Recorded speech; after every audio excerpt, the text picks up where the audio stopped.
Illustration number 1 में आ जाइए आप लोग अमलगमेशन का। ये रहा हम लोग के पास इलस्ट्रेशन 1। इसमें क्या दे रखा हुआ है तो ध्यान दीजिए। Let us consider the balance sheet of X limited as at 31 March 2021 या 2011, जो भी आप लोग को रखना है वो आप लोग यहाँ पे रख सकते हो, 2021 या 2011। तो ये हम लोग को बैलेंस शीट सबसे पहले दे रखा हुआ है। अब बैलेंस शीट में क्या क्या दे रखा हुआ है तो सबसे पहले क्या है बैलेंस शीट में इक्विटी एंड लायबिलिटी, जिसमें शेयर होल्डर फंड में क्या है शेयर कैपिटल है, उसके बाद क्या है रिजर्व एंड सरप्लस। उसके बाद सम्स में क्या दे रखा हुआ है तो नॉन करेंट लायबिलिटी में लॉन्ग टर्म बोरिंग दे रखा हुआ है। अब लॉन्ग टर्म बोरिंग के बाद हम लोग के पास क्या दे रखा हुआ है तो यहाँ पे ट्रेड पेबल दे रखा हुआ है। आवाज ज्यादा इको हो रहा है ना, चलिए ये सम्स कर लेते हैं, उसके बाद आवाज ठीक करेंगे। तो देखिए एसेट में फिर क्या दे रखा हुआ है तो फिर एसेट में दे रखा हुआ नॉन करेंट एसेट, जो हम लोग को दे रखा है प्रॉपर्टी प्लांट एंड इक्विपमेंट दे रखा हुआ है। आगे नॉन करेंट इन्वेस्टमेंट में हम लोग को दे रखा हुआ 500 का नॉन करेंट इन्वेस्टमेंट। आगे सम्स में क्या दे रखा हुआ है तो यहाँ करेंट एसेट में इन्वेंट्री दे रखा हुआ है, ट्रेड रिसीवेबल दे रखा हुआ है, कैश एंड कैश इक्विवेलेंट। तो हम लोग को अभी तक में क्या दे रखा हुआ है तो बैलेंस शीट दे रखा हुआ है। अब बैलेंस शीट के बाद देखिए जब आगे बढ़ेंगे तो हम लोग को नोट्स टू अकाउंट दे रखा हुआ है। ये रहा हम लोग के पास क्या तो नोट्स टू अकाउंट रहा। नोट्स टू अकाउंट में क्या बोला यहाँ पे तो शेयर कैपिटल में जो इक्विटी शेयर कैपिटल था उसमें 7,50,000 इक्विटी शेयर ऑफ 10 ईच दे रखा हुआ है। प्लस में यहाँ पे शेयर कैपिटल में यहाँ ये वर्ड काट दीजिए तो इक्विटी शेयर कैपिटल में सबसे पहले इक्विटी शेयर कैपिटल है जो 7,50,000 equity share capital of 10 each है। उसके बाद 25,000 14% प्रेफरेंस शेयर ऑफ 100 ईच। तो इस तरह से हम लोग को इक्विटी शेयर कैपिटल भी दे रखा हुआ है, प्लस में प्रेफरेंस शेयर कैपिटल भी दे रखा हुआ है। आगे रिजर्व एंड सरप्लस में सारा का सारा रिजर्व क्या दे रखा हुआ है तो यहाँ पे जनरल रिजर्व दे रखा हुआ है। आगे सब में क्या दे रखा है तो लॉन्ग टर्म बोरिंग में सिक्योर्ड है जो 14% डिबेंचर है 40 लाख का, ये रहा। आगे सब में क्या दे रखा है property and plant and equipment में land and building property plant and machinery, उसके बाद फर्नीचर दे रखा हुआ है। फिर नॉन करेंट इन्वेस्टमेंट में दे रखा हुआ हम लोग को इन्वेस्टमेंट एट कॉस्ट। अब आगे आ जाइए सम्स में अदर इन्फॉर्मेशन हम लोग को दे रखा हुआ है। क्या दे रखा हुआ है अदर इन्फॉर्मेशन, इसमें फर्स्ट इन्फॉर्मेशन में क्या दे रखा हुआ है तो यहाँ पे Y limited take over X limited on 10 April 2021। तो ये देखिए एक हो गया वाई लिमिटेड और जो टेक ओवर कर रहा है किसके तो एक्स लिमिटेड को टेक ओवर कर रहा है। और ये जो हम लोग बैलेंस शीट देख रहे हैं तब से तो बैलेंस शीट कौन से कंपनी का दे रखा हुआ है तो चलिए देख लेते हैं एक बार। तो बैलेंस शीट हम लोग को कौन सा लिमिटेड का दे रखा हुआ है तो एक्स लिमिटेड का बैलेंस शीट दे रखा हुआ है। तो देखिए एक्स लिमिटेड को टेक ओवर कर रहा है कौन तो वाई लिमिटेड टेक ओवर कर रहा है। यहाँ पे बोला था ना फर्स्ट पॉइंट में एक्स लिमिटेड को वाई लिमिटेड टेक ओवर कर रहा है। तो यहाँ पे एक्स लिमिटेड कौन सा कंपनी हो जाएगा तो एक्स लिमिटेड यहाँ पे कौन सा कंपनी हो गया तो ये हम लोग का हो गया ओल्ड कंपनी। और वाई लिमिटेड क्या हो जाएगा तो ये हो जाएगा हम लोग का न्यू कंपनी। और ये कौन सा केस हुआ अमलगमेशन हुआ, एब्जॉर्प्शन हुआ या एक्सटर्नल रिकंस्ट्रक्शन, तो कौन सा केस हुआ तो ये हम लोग का हुआ एब्जॉर्प्शन का केस, क्योंकि यहाँ पे वाई लिमिटेड टेक ओवर कर रही है किसको तो एक्स लिमिटेड को, तो इसलिए ये एब्जॉर्प्शन का केस हुआ। और किस डेट को टेक ओवर कर रही है तो यहाँ पे 10 अप्रैल 2021 को टेक ओवर कर रही। आगे समझो देखते हैं क्या दे रखा हुआ है। Debenture holder of X limited are discharge by Y limited at 10% premium by issuing 15% own debenture of Y limited. तो यहाँ पे जो डिवेंचर है एक्स लिमिटेड का उसे डिस्चार्ज किया जाएगा वाई लिमिटेड के डिवेंचर से। और वाई लिमिटेड के डिवेंचर का यहाँ पे इंटरेस्ट रेट कितना होने वाला तो 15%, और प्लस में यहाँ पे जितना एक्स लिमिटेड का डिवेंचर था उसमें 10% प्रीमियम भी क्या होगा ऐड होगा। ये हम लोग का सेकंड पॉइंट में बोला। अब थर्ड पॉइंट में क्या है तो थर्ड पॉइंट में 14% preference share of X limited, यहाँ पे क्या बोला 14% preference share of X limited are discharge at a premium of 20% by issuing necessary number of share of 15% preference share of Y limited, जिसका फेस वैल्यू कितना होने वाला है तो 100 होने वाला है। तो इस टाइम में क्या हो गया तो जो 14% क्या चीज प्रेफरेंस शेयर है एक्स लिमिटेड का, तो ओल्ड कंपनी का जो 14% दे रखा हुआ है उसमें 20% प्रीमियम यहाँ पे 20% दे रखा हुआ है ना, तो 20% प्रीमियम के साथ वाई लिमिटेड का प्रेफरेंस शेयर मिलेगा। और उसका रेट कितना होने वाला है उसके डिविडेंड का रेट, तो डिविडेंड का रेट यहाँ पे 15% होने वाला है वाई लिमिटेड का। ये हम लोग का थर्ड पॉइंट में दे रखा हुआ है। अब फोर्थ पॉइंट में देखिए क्या दे रखा हुआ है। फोर्थ में दे रखा हुआ है इंट्रेंसिक वैल्यू पर शेयर ऑफ एक्स लिमिटेड, तो ओल्ड कंपनी का इंट्रेंसिक वैल्यू दे रखा हुआ है डेट ऑफ वाई लिमिटेड 30। तो हम लोग को ओल्ड कंपनी का भी इंट्रेंसिक वैल्यू दे रखा हुआ है, न्यू कंपनी का भी इंट्रेंसिक वैल्यू दे रखा हुआ है। उसके बाद क्या वाला will issue equity share to satisfy the equity share holder of X limited. तो यहाँ पे इक्विटी शेयर एक्स लिमिटेड तो वाई लिमिटेड यहाँ पे इशू करने वाली है, जिसका प्राइस कितना होने वाला है तो प्राइस यहाँ पे on the basis of intrinsic value. However the आगे एक बार पढ़ लेता हूँ, उसके बाद मैं आपको बता रहा हूँ ये पॉइंट। इस पॉइंट में देखिए intrinsic value of X limited is 20 and that of Y limited is 30। तो इंट्रेंसिक वैल्यू एक्स लिमिटेड का दे रखा हुआ है 20 और वाई लिमिटेड का कितना दे रखा हुआ है तो 30। तो दोनों कंपनी का हम लोग को इंट्रेंसिक वैल्यू दे रखा हुआ है। आगे सम्स में क्या बोला will issue equity share to satisfy the equity share of equity share holder of X limited. तो equity share holder of X limited जो इक्विटी शेयर एक्स लिमिटेड का है, अब वाई लिमिटेड इतना इक्विटी शेयर इशू करेगी जिससे X limited satisfy हो जाए on the basis of intrinsic value. आगे क्या बोला सम्स में, however the entry should be made as at par value only. तो यहाँ पे एंट्री सिर्फ और सिर्फ पर वैल्यू पे ही किया जाएगा। फिर आगे सम्स में क्या बोला, यहाँ पे the nominal value of each share of Y limited is 10। तो यहाँ पे नॉमिनल वैल्यू कितना दे रखा है हम लोग को शेयर का, तो यहाँ पे दे रखा है नॉमिनल वैल्यू 10 ही दे रखा है, मतलब इशू प्राइस कितना। देखिए ये क्या बोला, इस लाइन को आप लोग फिर से देख लीजिए, सम्स में क्या बोला है, however the entry should be made at par value only. तो यहाँ पे पर वैल्यू पे ही एंट्री किया जाएगा।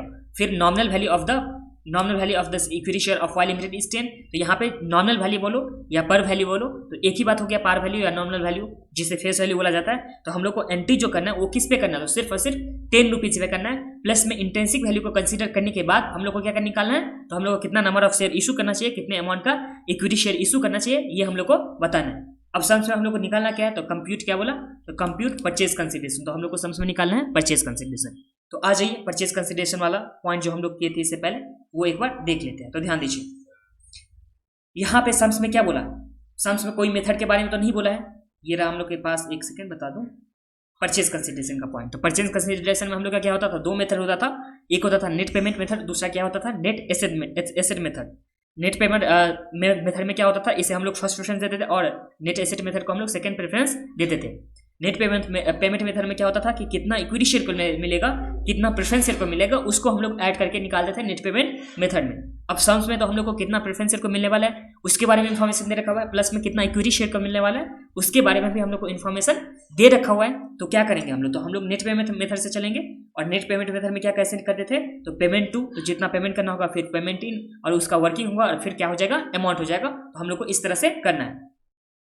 अब कितना शेयर देना चाहिए, कितना अमाउंट ऑफ शेयर देना चाहिए, ये हम लोग कैसे निकालते थे, तो सबसे पहले क्वेश्चन में गिवन होता था। तो जब क्वेश्चन में गिवन होता था तब कोई प्रॉब्लम नहीं, या इंट्रिंसिक वैल्यू स्वैप रेशियो मालूम होता था। तो स्वैप रेशियो भी अगर दे रखा होता है, स्वैप रेशियो का मतलब कि हाँ 4 शेयर मिलेगा 5 शेयर के बदले, 2 शेयर मिलेगा 5 शेयर के बदले, इस तरह से कुछ लिखा होता था, उसे बोलते थे स्वैप रेशियो।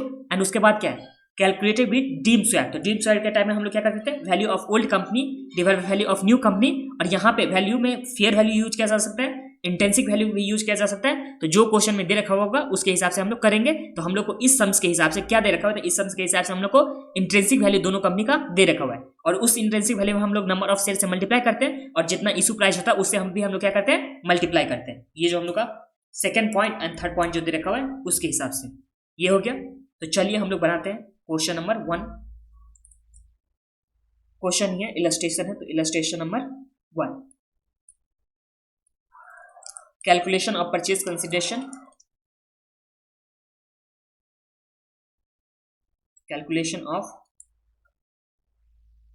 Purchase consideration. सबसे पहले 2, तो किसको देना होगा, तो प्रेफरेंस शेयर होल्डर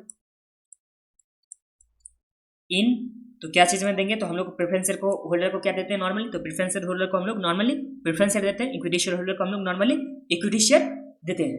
तो प्रेफरेंस शेयर को हम लोग देंगे, कितना प्रेफरेंस शेयर देंगे, और ये कितना परसेंट होने वाला है, यहाँ 15% प्रेफरेंस शेयर होने वाला है। इसका सेकंड पॉइंट एक बार फिर से पढ़ लीजिए, क्या दे रखा है, 14% preference share of X limited. तो एक्स लिमिटेड का 14% है, और वाई लिमिटेड में कितना में इशू होगा, तो 15% प्रेफरेंस शेयर में इशू होगा, और जिसका फेस वैल्यू है 100 और प्रीमियम पे इशू हो रहा है 20% प्रीमियम में इशू हो रहा है। अब देखिए यहाँ पे हम लोग को प्रेफरेंस शेयर कितने का दे रखा हुआ है, तो 25,000 प्रेफरेंस शेयर दे रखा हुआ है, 25,000, और यहाँ पे 100 के ईच करके दे रखा हुआ है। देखिए वर्किंग में देख लीजिए आप लोग, सबसे पहले प्रेफरेंस शेयर कितना है, तो 25,000, तो 25,000 प्रेफरेंस शेयर है। अगर हम लोग 10% प्रीमियम में देंगे, नॉर्मली फेस वैल्यू जो हम लोग को दे रखा हुआ है यहाँ पे सम्स में फेस वैल्यू जो दे रखा हुआ है कितना, तो ये 100 दे रखा हुआ है, और हम लोग को 10% 10 ही है ना, एक बार चेक कर लो, 20 है, यहाँ पे 20 है, गलती से बार बार मैं 10% बोल रहा था, तो 20% यहाँ प्रीमियम में दिया जा रहा है। तो ध्यान दीजिए, नॉर्मली फेस वैल्यू है 100, अगर 20% प्रीमियम में दिया जाएगा तो यहाँ पे क्या हो जाएगा, तो ये 120 हो जाएगा ना, या 120% बोलो या 120, तो ये हो जाएगा। तो ये 120 से हम लोग मल्टीप्लाई करेंगे, बिकॉज प्रीमियम पे इशू किया जा रहा है। तो फेस वैल्यू 100 है, और 20% प्रीमियम हो गया, तो प्रीमियम अगर 20% हो गया तो 20 हो गया, 100 का 20%, तो यहाँ पे इशू प्राइस जो होने वाला वो कितना होने वाला है इशू प्राइस, तो ये हो जाएगा 120। तो ये समझ में आ गया आप लोग को कि 25,000 नंबर ऑफ प्रेफरेंस शेयर था, उसके बाद उसमें 20 प्रीमियम में इशू किया जा रहा है, तो वैल्यू इसका 100 दे रखा हुआ है फेस वैल्यू, उसमें अगर हम लोग प्रीमियम ऐड करेंगे 20% तो ये कितना हो जाएगा, तो 120 हो जाएगा। तो ये आ गया 25,000 इंटू 120। यहाँ तक तो आप लोग को समझ में कोई प्रॉब्लम नहीं है। अब क्या करेंगे, इसे मल्टीप्लाई कीजिए, कितना आता है, तो 25,000 इंटू 120, तो ये हम लोग का आ गया अमाउंट में आ गया 3000, मतलब 30 लाख आ गया। 30 लाख आप लोग लिख दीजिए अमाउंट में। तो ये तो प्रेफरेंस शेयर होल्डर का हो गया। तो प्रेफरेंस शेयर में सिंपली ध्यान दीजिए, परचेज कंसिडरेशन में जब भी हम पेमेंट होता है तो सिर्फ और सिर्फ शेयर होल्डर को जितना पेमेंट होगा वही हम लोग कंसीडर करेंगे परचेज कंसिडरेशन में, ना कि डिबेंचर का कितना पेमेंट हो रहा है वो हम लोग को कंसीडर करना है। तो एक तो सबसे पहले ये समझ लीजिए कि जब भी परचेज कंसिडरेशन निकालना होगा तो उस टाइम में इक्विटी शेयर होल्डर वाले को कितना देना है प्लस में प्रेफरेंस शेयर वाले को कितना देना है, वही मेरे को कंसीडर करना है, वही हम लोग को कंसीडर करना है। तो इस केस में प्रेफरेंस शेयर होल्डर वाले को 15% प्रेफरेंस शेयर देना था और 20% प्रीमियम में देना था। तो फेस वैल्यू 100 था, उसमें 20% प्रीमियम ऐड करेंगे तो उसका इशू प्राइस कितना हो जाएगा, तो 120 हो जाएगा। तो नंबर ऑफ शेयर तो हम लोग को सम्स में गिवन था 25,000, जितना पुराना था उतना ही नंबर ऑफ शेयर हो गया, और 120 ये प्रीमियम के बाद ऐड करने के बाद 120 इसका इशू प्राइस हो गया। तो उस इशू प्राइस से हम लोग मल्टीप्लाई करते हैं। तो ये तो हम लोग का प्रेफरेंस शेयर का हो गया। अब यहाँ पे इक्विटी शेयर होल्डर को, तो इक्विटी शेयर होल्डर को हम लोग देंगे इक्विटी शेयर कैपिटल, और कितना हम लोग इक्विटी शेयर होल्डर वाले को कितना इक्विटी शेयर हम लोग देंगे। तो इसके लिए हम लोग को इंट्रिंसिक वैल्यू दे रखा हुआ है सम्स में, ये जो हम लोग को दे रखा हुआ है इंट्रिंसिक वैल्यू, इस पॉइंट में वैल्यू ऑफ ओल्ड कंपनी हम लोग को दे रखा हुआ है 20 और वैल्यू ऑफ न्यू कंपनी कितना दे रखा हुआ है 30 दे रखा हुआ है। तो इंट्रिंसिक वैल्यू तो हम लोग को सम्स में गिवन है, और जब इंट्रिंसिक वैल्यू गिवन होता था तो हम लोग किस तरह से करते थे, तो intrinsic value of old company, जो वैल्यू ऑफ ओल्ड कंपनी था divide by value of new company, तो ये न्यू कंपनी का वैल्यू कितना है 30 है, इसमें हम लोग मल्टीप्लाई करते थे जितना नंबर ऑफ शेयर होता था। तो इक्विटी शेयर कितना number of share equity share है, तो ये देखिए 7,50,000 हम लोग का नंबर ऑफ इक्विटी शेयर है। तो यहाँ पे लिख दीजिए 7,50,000, और सम्स में क्या बोला था कि इशू प्राइस क्या होने वाला है, तो इशू प्राइस एट पार होने वाला है। तो पार में कितना दे रखा हुआ था इसका प्राइस, तो ये दे रखा हुआ था हम लोग के पास 100। एक बार चेक भी कर लीजिए, ये हम लोग के पास 100 का दे रखा हुआ है, तो ये हम लोग का 100 हो गया। अब इसे सॉल्व कीजिए, जितना आ जाएगा वही हम लोग का क्या आ जाएगा, तो ये आ जाएगा परचेज कंसिडरेशन। परचेज कंसिडरेशन कितना आता है, तो 20 इंटू 7,50,000 डिवाइड बाई 30 इंटू 10, तो ये हम लोग का आ गया 50 लाख। तो इस तरह से टोटल परचेज कंसिडरेशन कितना आ गया, तो इसे टोटल कीजिए तो ये आ जाएगा 80 लाख। और ये समझ में आ गया आप लोग को परचेज कंसिडरेशन। तो परचेज कंसिडरेशन में हम लोग को बस इतना ही करना है कि कितना प्रेफरेंस शेयर को देना है, कितना इक्विटी शेयर को देना है, और ये हम लोग कौन सा मेथड में गए थे, तो ये हम लोग गए थे नेट पेमेंट मेथड में गए थे। अगर इन्फॉर्मेशन नहीं दे रखा होता कि प्रेफरेंस शेयर को कितना देना है, इक्विटी शेयर को कितना दे रखा हुआ है, तो उस टाइम हम लोग जाते नेट एसेट मेथड में। नेट एसेट मेथड में कैसे जाते, तो जितना जो भी एसेट होता उसका रिवैल्यूएशन करते हैं, जो भी लायबिलिटी होता उसका रिवैल्यूएशन करते हैं। अगर गुडविल सम्स में दे रखा होता तो गुडविल भी हम लोग कंसीडर करते हैं, और उसके बाद हम लोग निकालते परचेज कंसिडरेशन। और इसी के साथ हम लोग का इलस्ट्रेशन 1 कंप्लीट होता है। अब हम लोग नेक्स्ट वीडियो में देखेंगे इलस्ट्रेशन नंबर 2। उससे पहले एक बार बुक का आंसर जो दे रखा हुआ है वो चेक कर लीजिए, तो ये आ जाए बुक में। तो इसी तरह से दे रखा हुआ है, बस ये पॉइंट जो नोट दे रखा हुआ है ये आप लोग एक बार पढ़ लीजिए। पढ़ देता हूँ मैं। अकॉर्डिंग टू AS 14, तो यहाँ पे अमलगमेशन AS 14 के हिसाब से होता है। जब हम लोग AS पढ़ेंगे तो उस टाइम मैं आप लोग को बता दूंगा। फिर क्या बोला, amount paid to debenture holder should not be included in the purchase consideration. तो ये आप लोग लिख दीजिएगा नोट देकर के कि प्रेफरेंस जो भी डिबेंचर होता है, डिबेंचर होल्डर हो गया या डेप्ट हो गया, डेप्ट होल्डर हो गया, तो जो भी लोन होगा या डेप्ट होगा, डिबेंचर होगा, ये सब का अमाउंट यहाँ पे परचेज कंसिडरेशन में कंसीडर नहीं किया जा सकता है as per AS 14। Such debenture will be taken over by Y limited and then discharge by them later. तो यहाँ पे टेक ओवर का जो डिबेंचर है उसे टेक ओवर करेगा वाई लिमिटेड, और उसके बाद कभी अपना डिस्चार्ज करेगा। ये तो सिंपल सा बात है, आप लोग को बस इतना पॉइंट लिख देना। मैं आप लोग को ये चीज़ अगर होगा नोट करके तो आप लिख सकते हैं according to AS 14 amount paid to debenture holder is not to be included should not be included in purchase consideration calculation, या परचेज कंसिडरेशन में इसे इंक्लूड नहीं करना चाहिए। ये आप लोग को लिखने का मन होगा तो लिख दीजिएगा, नहीं तो कोई बात नहीं। ये तो सिंपली परचेज कंसिडरेशन का था। और इसी के साथ ये हम लोग का इलस्ट्रेशन 1 कंप्लीट होता है। नेक्स्ट वीडियो में हम लोग देखेंगे नेक्स्ट टॉपिक।